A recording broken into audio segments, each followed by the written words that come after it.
Você já viu um tapeceiro trabalhando no seu tear? Você já viu a obra de arte que ele constrói? Essa mensagem de hoje, Deus nos traz uma revelação linda, que é Deus como o grande tapeceiro, tecendo a história das nossas vidas e tecendo a história da humanidade. Eu te convido a mergulhar nessa mensagem e ser abençoado como a Igreja de Jesus foi abençoada a partir dela. Viu um tapeceiro trabalhando? Já teve a oportunidade de ver um tapeceiro ou uma confecção onde uma bordadeira, de repente, trabalha com muitas cores, com muitos fios? Quando você vê um tapeceiro trabalhando, você acompanhando ele, você não entende muitas coisas, você não entende por que determinado desenho começa a se compor e, de repente, aquilo transforma numa outra coisa que você nem imaginava. Quando você vê um tapeceiro trabalhando, ou uma bordadeira ali trabalhando, você começa a pensar muitas vezes, por que esse fio apareceu? Por que essa cor aqui? Aonde vai dar isso? É somente no final da obra, quando você vê aquele tapete pronto, você entende todas as cores. Você entende todos os desenhos. Deus age como um grande tapeceiro. Deus age na história como esse grande artesão que constrói a história. E nós vamos ter nas Escrituras Sagradas janelas que se abrem e que faz com que a gente veja um pouco de como Deus está construindo a história e a história das nossas vidas. Toda vez que você abre as Escrituras Sagradas, toda vez que você abre a Bíblia Sagrada, e você vai para alguma narrativa de alguma história do mover de Deus, é uma janela que se abre e mostra para você, e mostra para nós, como que Deus, como esse grande tapeceiro, está construindo a história de salvação. E como que eu e você entramos nessa história.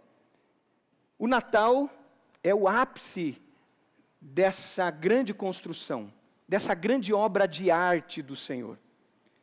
E quando a gente lê os evangelhos, e lê principalmente as histórias, as narrativas do Natal, a gente pode entender mais e melhor sobre a história desse grande tapeceiro e aonde nós entramos nessa história. O meu convite para você é que você abra Lucas capítulo 2. Em Lucas capítulo 2 nós vamos ter essa janela que vai nos mostrar o grande tapeceiro trabalhando e como que agora ele vai traçar a história da redenção, a história de salvação da humanidade, da minha vida e da sua vida. E como que ele vai tecer essa grande obra de arte com fios de humildade, de graça e de glória.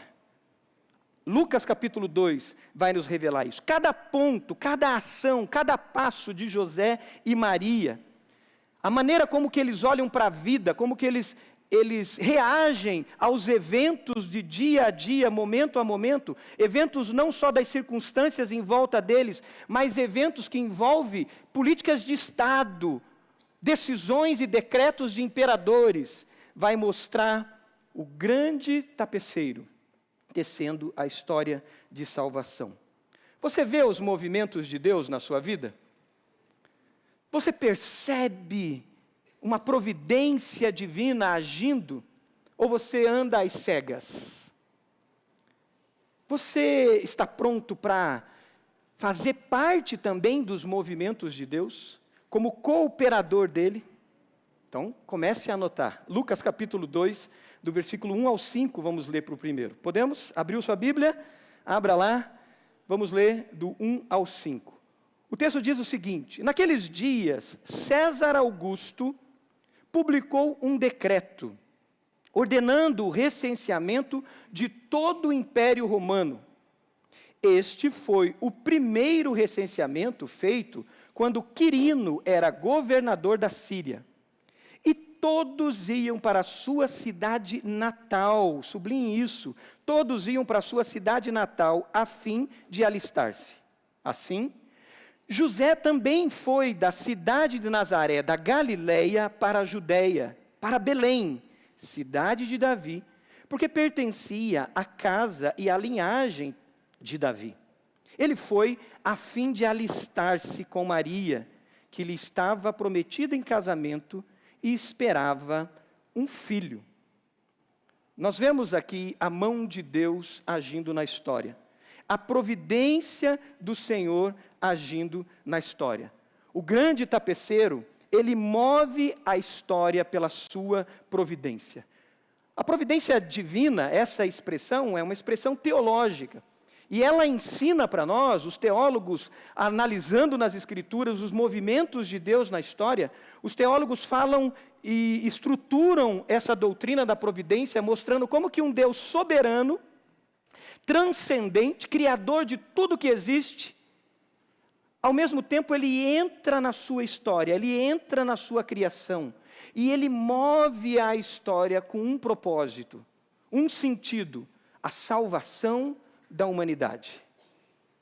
O propósito de alcançar a mim e a você. Agora imagine o seguinte, vamos entrar nessa narrativa aqui. Você está aqui em Curitiba, tudo bem, já passou por algumas lutas, e de repente uma lei é feita. E a lei diz o seguinte, olha, todas as pessoas agora vão passar por um censo. Precisamos levantar as informações. Aí você já imagina alguém batendo na sua porta e o censo fazendo pesquisas. Mas não. De repente a lei é diferente, ele diz o seguinte, não, todos vão para o TRE. Vamos economizar. É piada, né? O governo brasileiro não economiza. Vamos economizar e todos vão para o TRE. Aí você imagina, meu Deus, que filas gigantescas vão existir na frente do TRE para que a gente possa fazer esse censo. Mas não é isso que acontece. O governo diz assim, não, cada um vai para a sua cidade de nascimento.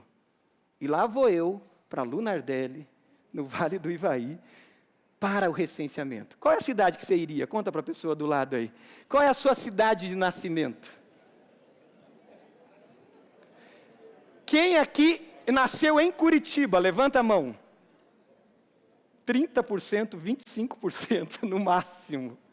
Você já imaginou o movimento de massa, de gente se deslocando, né? Lá para Cianorte, lá para o interior de São Paulo, lá para Laranjeiras do Sul, a Pria do Velho Oeste, né? Ela é de Laranjeiras do Sul. Já imaginou esse grande movimento de massa? Foi isso que aconteceu aqui. O império inteiro se movimenta, cada um indo para a sua cidade de nascimento. Nazaré, é onde José e Maria estava a 140, 150 quilômetros de Belém. Eles tiveram que se deslocar, não tinha carro, não tinha avião, não tinha trem, não tinha. Tinha uma carroça barulhenta como essa, que quem estava na sexta-feira sabe o que eu estou falando, né? Quem estava aqui na sexta-feira.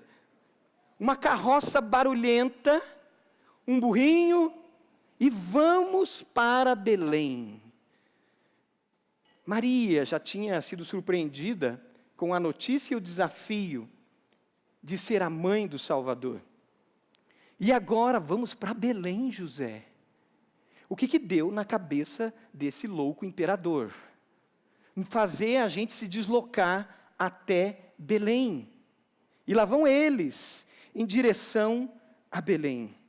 O grande tapeceiro está tecendo a história de salvação minha e sua, lá atrás, com fios de redenção, de graça, de misericórdia e humildade. Então, eles se deslocam para lá. Aqui existe uma confluência do tempo. Nós conhecemos o tempo Cronos. O escritor Lucas, ao narrar, ele é meio detalhista. Ele coloca aqui detalhes do tempo cronológico, do tempo Cronos, aquele tempo que é quantitativo. E ele diz, olha, isso aconteceu no ano que Quirino era governador. Ele detalha as datas. Mas existia uma mão divina agindo num tempo chamado Kairos, o tempo de Deus, a plenitude dos tempos. E Deus estava agindo nessa dimensão para cumprir os seus propósitos. Deus move os céus e a terra para cumprir os propósitos divinos dele. Você pode dizer amém por isso? Deus move os céus e a terra para cumprir os seus propósitos. E a vontade de Deus sempre é boa, é perfeita e é agradável. Mas para Maria e José não era agradável. Se deslocar até Belém não era nada agradável. Mas eles vão em direção a Belém. Domingo passado, na mensagem de domingo passado, nós falamos sobre a gratidão como essa virtude que cria uma atmosfera para que a gente veja o sobrenatural. A gratidão, ela cria um ambiente que a gente pode ver no ordinário da vida, num deslocamento de Nazaré a Belém, o extraordinário de Deus acontecendo. O escritor aqui, nessa narrativa, ele poderia escrever essa narrativa num ambiente de lamento, num ambiente de dor, num ambiente de reclamação e dizer, coitado de José e Maria, se deslocando até Belém. Mas essa narrativa é escrita num ambiente de gratidão, de generosidade, de entrega, de confiança no Senhor. O Espírito Santo, usando Lucas para escrever isso, ele mostra essa paz de saber que o grande tapeceiro está escrevendo a história. Não tem murmuração, não tem reclamação. A Bíblia revela sempre os comportamentos humanos. Nós temos um livro chamado Lamentações, que só revela a lamentação. Mas aqui nós vemos segurança, entrega nas mãos do grande tapeceiro. A profecia se cumpre. Miqueias, capítulo 5, versículo 2, que vai ser revelado aqui na tela, nos faz isso. Vamos ler juntos essa profecia? Mas tu, Belém Efrata, embora seja pequena entre os clãs de Judá, de ti virá para mim aquele que será o governante sobre Israel. Suas origens estão no passado distante, em tempos antigos. Deus já tinha preparado a história. E agora é como esse grande tapeceiro, ele constrói e leva José e Maria para cumprir os seus propósitos. Propósitos de redenção. Não propósitos egoístas. Não propósitos da satisfação individual de José. Não propósito da satisfação individual de Maria. Mas a confiança de José e Maria que eles estavam caminhando nos propósitos divinos. Você tem essa confiança? De que a providência de Deus está agindo e nesses movimentos Ele te leva a fazer parte da história dEle? A nossa pergunta não deve ser, por que eu nesses momentos difíceis? A nossa pergunta não deve ser, Senhor, por que comigo? A pergunta sempre tem que ser, quando confiamos na providência do Senhor, é, para quê, Senhor? Aonde o Senhor está me guiando? Nessa grande obra de arte que o Senhor, como tapeceiro, está construindo, aonde o Senhor está me levando? É por isso que Tiago, capítulo 1, Tiago vai nos falar, vai nos revelar que temos que ter alegria quando passarmos por provação. Eu acho que vai ser revelado o texto ali na tela.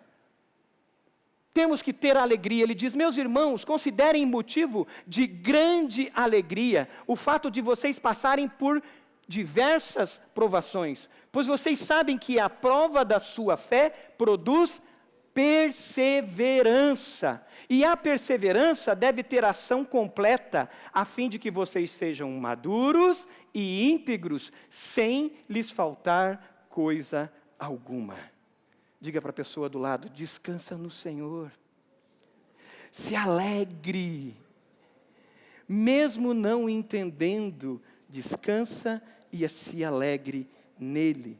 Quando nós nos rendemos ao grande tapeceiro, esse Senhor da história, o Senhor do tempo, Ele nos leva a crescer pela humildade e simplicidade das coisas da vida, que encontraremos na jornada. O versículo 6 e 7, vai ser também colocado na tela, diz, enquanto estavam lá, chegou o tempo de nascer o bebê.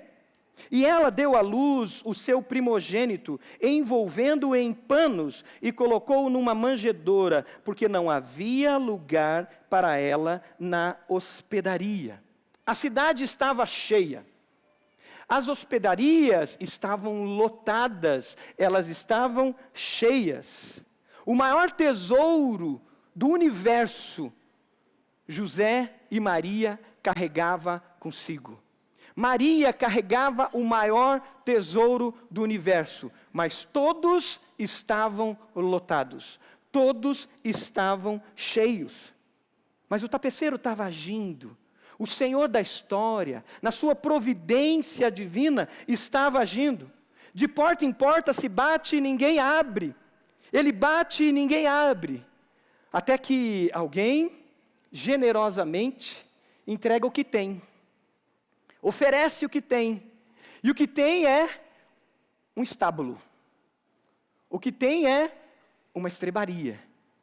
O que tem é um ambiente de animais, que acolhe os animais no inverno.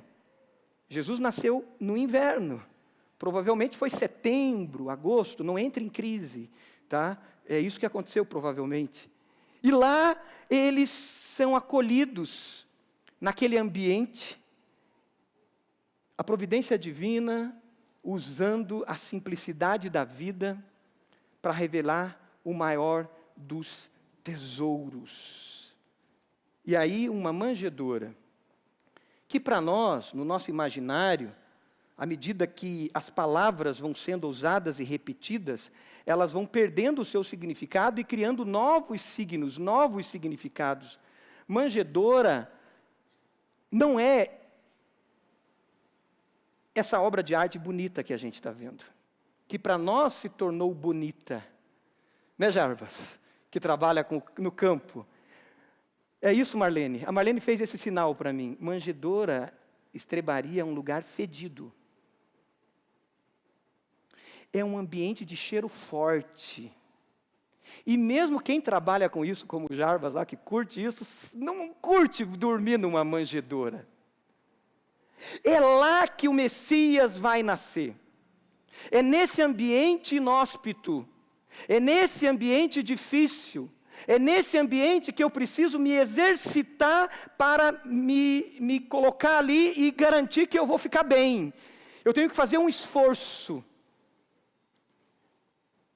Mas Deus escolhe, o tapeceiro escolhe na sua sabedoria, que naquele lugar onde os animais comem, que é um coxo, naquele lugar onde os animais se alimentam, ali estaria o pão da vida.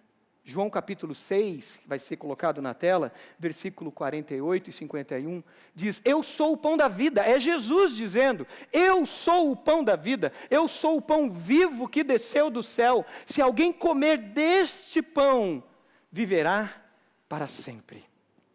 Deus escolhe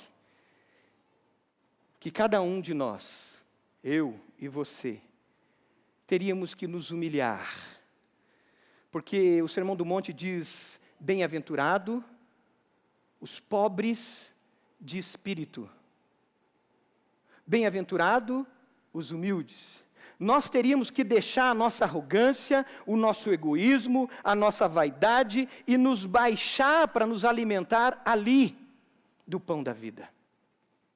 Ele não está num palácio, ele não está no maior shopping da cidade, ele não está nos lugares maiores de ostentação, ele está nos lugares aonde eu preciso me despir, eu preciso buscar em mim, tirar de mim todo o egoísmo, toda a vaidade, para chegar ao pão da vida.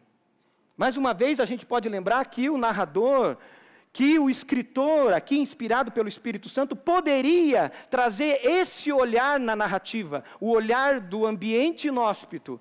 Mas o narrador, inspirado pelo Espírito Santo, diz que esse ambiente é um ambiente de simplicidade, de ternura, é um ambiente que se tornou sagrado. Sagrado. O que isso nos ensina? Nos ensina que nos momentos mais difíceis, nós estamos pisando em terra sagrada. Se nós estamos nas mãos do tapeceiro. Você já passou por um momento de escassez na sua vida? Momentos difíceis. Eu tenho alguns momentos assim, e um foi muito forte, sempre conto essa história do meu primeiro ano de casamento. Um momento de escassez de não ter condições ou dinheiro para pagar o ônibus. E ali foi um exercício de Deus para nós, para mim e para minha esposa, no primeiro ano de casamento, de desfrutar, de ficar na porta desse prédio esperando alguém para dar carona. E de viver o sagrado de pedir carona, alguém nos dá carona e a gente fazer amigos. Rodrigo Dias, Marcelo Vasco, Dani Schwalbe, amigos que são amigos até hoje, que se eu não tivesse naquele momento, talvez a amizade não teria essa intensidade. E de dar a oportunidade deles serem generosos, porque eles moravam aqui e nos levavam ao Moçunguê. Pastor Guilherme Falcão me emprestando o carro para eu visitar clientes. Momentos aonde foi tirado todo tipo de sofisticação que a gente estava acostumado, para que a gente desfrutasse do mais simples, que é o mais poderoso, que é a amizade, o relacionamento, o caminhar a pé, o andar de ônibus, o reorganizar o tempo, porque você vai gastar mais tempo, mas desfrutar. O narrador, o Espírito Santo, usa esse texto para nos levar a desfrutar da simplicidade e da humildade, porque o grande tapeceiro está construindo a história, e ela não depende da sofisticação e do conforto. Ela depende de um coração grato, humilde, generoso, confiante no Senhor, que vive nas mãos do tapeceiro, independente das circunstâncias. Quando nós deixamos o mover de Deus nos levar, e independente das circunstâncias, desfrutamos com gratidão, o tapeceiro nos leva aí sim a ver a glória de Deus. Olha os versículos da frente. Enquanto no Cronos, Jesus estava nascendo em Belém, no Kairos de Deus, no tempo de Deus, ele se revela a pastores no campo. Aquelas pessoas desprezadas naquela sociedade. E aí os versículos 8 em diante, vai nos contar essa narrativa. Ele diz: havia pastores que estavam nos campos próximos, e durante a noite tomavam conta dos seus rebanhos. E aconteceu que um anjo do Senhor apareceu-lhes, e a glória do Senhor resplandeceu ao redor deles, e ficaram aterrorizados. Mas o anjo lhes disse: não tenham medo, estou lhe trazendo boas novas de grande alegria, porque são para todo o povo. Hoje, no Kairos de Deus, na cidade de Davi, lhes nasceu o Salvador, que é Cristo, o Senhor. Isso lhes servirá de sinal: encontrarão o bebê envolto em panos e deitado numa manjedoura. De repente, uma grande multidão do exército celestial apareceu com o anjo, louvando a Deus e dizendo: glória a Deus nas alturas e paz na terra aos homens aos quais o Senhor lhe concede o seu favor.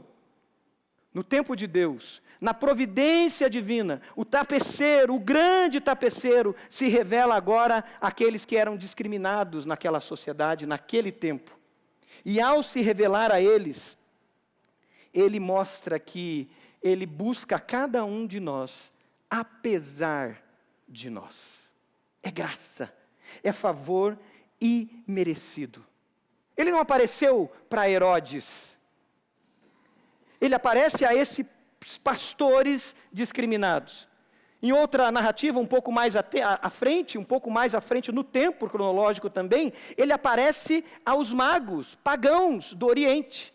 Ontem meu filho me perguntava: pai, mas os magos não eram pagãos? Esotéricos? Mas ali a graça de Deus é manifestada aos mais simples e humildes, e aqueles mais distantes que ainda não tinham revelação plena de Deus, mas a graça comum do Senhor era derramada sobre eles, ao ponto deles terem essa bênção e graça de saberem sobre o Messias, antes dos religiosos de sua época, antes dos líderes de sua época, antes dos soberanos de sua época. Apesar de nós, Ele se revela. Apesar de mim e apesar de você. É por isso que o Senhor te trouxe hoje para estar aqui. A providência do Senhor tem guiado, te cercado, para que você tenha um encontro com o Messias, um encontro com o único e suficiente Salvador que é Jesus. É por isso, é por graça e por misericórdia deles. Mas aqui fala de uma apoteose, fala de um grande espetáculo. Nós agradecemos a Deus pelos nossos artistas, por tudo que nós vemos aqui sexta-noite, sábado à noite. A coisa é linda demais, se você não veio, você tem que vir. Mas ali acontece o maior dos espetáculos, a maior das apoteoses. Os anjos abrem os céus, rompem os céus e eles louvam a Deus. Glória a Deus nas alturas e paz na terra aos homens aos quais Ele concede o seu favor. Sabe por que os anjos louvam? Existia uma pergunta nos céus. A providência de Deus estava agindo para a salvação da humanidade, para a minha salvação e a sua salvação. Deus havia se revelado a Noé, Deus havia se revelado a Abraão, prometido a Abraão que da descendência dele uma grande nação e os povos da terra seriam alcançados. Deus tinha se revelado a Moisés, colocado leis, estabelecido princípios para a proteção do povo, e os anjos perguntavam, como vai ser a salvação? Os profetas perguntavam, como é que vai ser a salvação? Como é que Deus vai resolver esse negócio? Porque o inferno já tinha sido feito para Satanás e seus anjos. A Bíblia diz, o inferno foi criado para Satanás e seus anjos. Porém o homem, o ser humano virou as costas para Deus, e agora Deus haveria que julgar também a mim e a você. E o julgamento de Deus, porque Deus é justo, vai acontecer. E os anjos diziam, como é que vai ser? Os profetas perguntavam, como é que vai ser a grande salvação? Vá para Colossenses, abra a sua Bíblia e sublinhe esse texto, porque esse texto é fantástico e precisa ser sublinhado na sua Bíblia, ele não está na tela. Colossenses 1, versículo 25 em diante, ele diz, Paulo dizendo, eu me tornei ministro, de acordo com a responsabilidade por Deus a mim atribuída, de apresentar-lhes plenamente a palavra de Deus. É o versículo 25 de Colossenses 1, sublinha isso. Aí o versículo 26 ele diz, que palavra é essa? Que mensagem é essa que eu anuncio? O versículo 26 ele diz, o mistério que esteve oculto durante épocas e gerações, mas que agora foi manifestado a vocês, aos santos do Senhor. A Ele quis Deus dar a conhecer entre os povos, os gentios, os pagãos, a gloriosa riqueza deste mistério, que é Cristo em vocês, a esperança da glória. Diga para a pessoa do lado, Cristo em você, a esperança da glória. Cristo em você, a esperança da glória. Ele se revelou. Os anjos abrem os céus. É por isso que a palavra de Deus diz lá em Lucas, capítulo 15, versículo 10, que há festas nos céus. Esse texto está ali na tela. Lucas 15, 10, ele diz, há alegria na presença dos anjos de Deus por um pecador que se arrepende. Você tem celebrado o dia que você entregou a sua vida a Jesus? Esse tempo de Natal, nós fomos desafiados a semana passada a fazer um mural de gratidão lá na nossa casa. Não sei se você está fazendo esse mural de gratidão, mas nesse mural de gratidão tem que ter um post-it em destaque. Um post-it que tem que ser visto por todos. E nesse post-it, nessa escrita, tem que estar o dia que você entregou a sua vida ao Senhor Jesus. Você lembra o dia que você se rendeu ao Senhor? O dia que você declarou que você era pecador, você era pecadora e que você precisava da graça do Senhor e você se lançou nos braços do Senhor. É por isso que no dia de batismo, quando alguém desce as águas, nós celebramos com palmas. E eu acho que nós deveríamos ser mais efusivos ainda, eu acho que a gente é muito tímido. A minha esposa esses dias foi numa outra igreja e ela disse, amor, a festa que eles fazem na hora que a pessoa mergulha é um negócio incrível. Eu falei, amor, nós precisamos aprender com isso. Sabe por quê? Porque os anjos fazem isso no céu, quando um pecador se arrepende. Você foi salvo por Jesus? Você de fato se arrependeu dos seus pecados e entregou para Ele e foi salvo? Então celebre com palmas, celebre com alegria porque você foi salvo por Jesus. E a salvação é motivo de exultação, é motivo de alegria, de entrega completa. O tapeceiro colocou você na história. O tapeceiro me colocou na história. A palavra de Deus diz que nós nos tornamos cooperadores dele agora. Agora o tapeceiro trabalha em unidade comigo e com você, escrevendo a história. A vontade soberana de Deus, na sua presciência, Ele via a mim e via você, tecendo a história. Ele nos coloca como protagonista agora nessa história. Assim como Ele escolheu José, assim como Ele escolheu Maria, Ele escolhe a nós. Versículos da frente, versículo 15 de Lucas 2 diz: quando os anjos os deixaram e foram para os céus, os pastores disseram uns aos outros: vamos a Belém e vejamos isso que aconteceu e o que o Senhor nos deu a acontecer. Então correram para lá e encontraram Maria e José e o bebê deitado na manjedoura. Depois de o verem, contaram a todos, sublinha isso, contaram a todos os que lhe fora dito a respeito daquele menino. E todos os que ouviram o que os pastores diziam ficaram admirados. Os pastores se tornam protagonistas na história. O Senhor me chama e chama a você a ser protagonista. Sabe por quê? Porque o Evangelho, a palavra de Deus proclamada, diz que o Evangelho é o poder para a salvação de todo aquele que crê. Existe uma semente poderosíssima chamada Evangelho do nosso Senhor Jesus Cristo. A boa notícia que há salvação, a boa notícia que também traz uma notícia pesada, que todos são pecadores, que todos pecaram e estão destituídos, separados da glória de Deus. Mas ela traz uma boa notícia dizendo que aquele que crer, aquele que se render a Jesus, vai encontrar vida e vai entrar na providência de Deus, vivendo plenamente em intimidade com o tapeceiro. Essa boa notícia tem que ser proclamada. Essa semente Deus escolheu que eu e você lançaríamos essa semente no coração das pessoas. Você tem proclamado essa salvação? Ou o tapeceiro está tentando te empurrar dia a dia para você cooperar com ele e você está inerte? Você viu a manjedoura, você viu o bebê aquele homem na cruz, você creu em Jesus como seu Salvador, você viu a ressurreição, você experimentou o poder da sua ressurreição, e você está travada. É hora da gente acordar. A palavra de Deus diz: desperta tu que dormes, levanta de dentre os mortos, e Cristo lhe esclarecerá. É tempo de proclamação, de sermos cooperadores com Ele na grande tapeçaria. Essa semana recebemos uma pessoa em casa para ver a nossa casa. Queridos, eu admirei a ousadia dessa pessoa, que desde que ela pisou na nossa casa, ela começou a proclamar Jesus. Ela não sabia quem eu era, não sabia que eu era o pastor, né, amor? Não sabia. E essa pessoa falava. E depois que ela descobriu que nós éramos cristãos, a alegria dela. Ela não era uma pessoa chata, que incomoda, mas ela transpirava Jesus na vida dela. Nós somos chamados a sermos com o Senhor cooperadores e protagonista nessa grande obra que Ele está fazendo.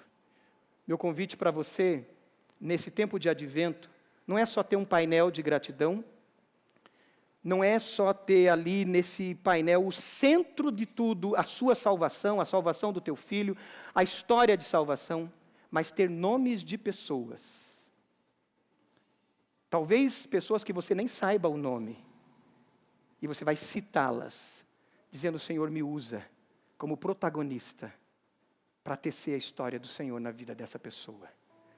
Quem sabe você daqui até o Natal vai colocar países, nações que você vai orar por elas. E você vai começar a orar por nações, dizendo: Senhor, eu quero ser protagonista com o Senhor na proclamação de salvação.